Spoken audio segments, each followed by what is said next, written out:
un expert, un conseil. Sur We Do Biz.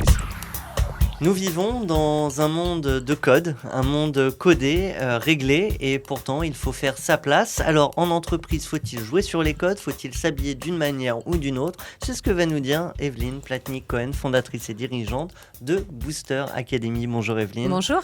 Alors finalement, on s'habille comment? Alors on s'habille comment? Surtout face à un client, parce que dans l'entreprise où vous êtes, on aura vite fait de vous expliquer comment vous devez vous habiller. Donc généralement, il suffit d'observer et de se mettre dans ces codes-là. Mais quand je dois aller voir mon client, est-ce que je dois utiliser ou pas les codes de mon client? Ça, c'est un vrai sujet. Ce qui est intéressant, c'est qu'on a deux cas qui sont complètement contradictoires. On a un premier cas.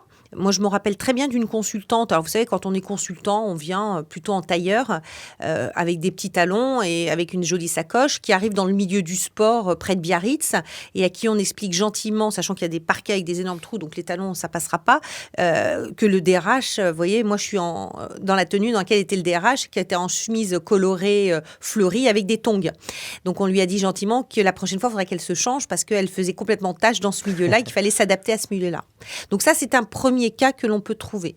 Mais on peut trouver aussi un cas qui est très différent. C'est-à-dire qu'à un moment donné, dans d'autres milieux, on va vous payer pour ce que vous êtes. Moi, je pense aux créatifs, aux gens de la pub, aux gens du cinéma, aux gens de la musique. Et à un moment donné, si vous êtes le dernier rocker à la mode, qu'on vous fait intervenir dans un congrès bancaire, on ne s'attend pas à ce que vous veniez non plus en costume cravate. Donc là, on s'attend à ce que vous soyez lui-même. Exactement. Rester soi-même. Rester soi-même. Et on attend de vous que vous soyez exactement ce que vous êtes, parce que c'est ça qu'on attend. Et vous voyez bien qu'on a deux cas qui sont très contradictoires et qu'en définitive, on ne sait pas toujours à l'avance ce qu'il faut faire. Donc je dirais que dans ce cadre-là, je crois qu'il faut véritablement s'informer. Il faut poser la question. Faut poser la question, bon, sur un premier rendez-vous, c'est pas très très grave, mais parfois vous allez être à l'oral, parfois vous allez être devant sur une scène, vous allez avoir un certain nombre de personnes.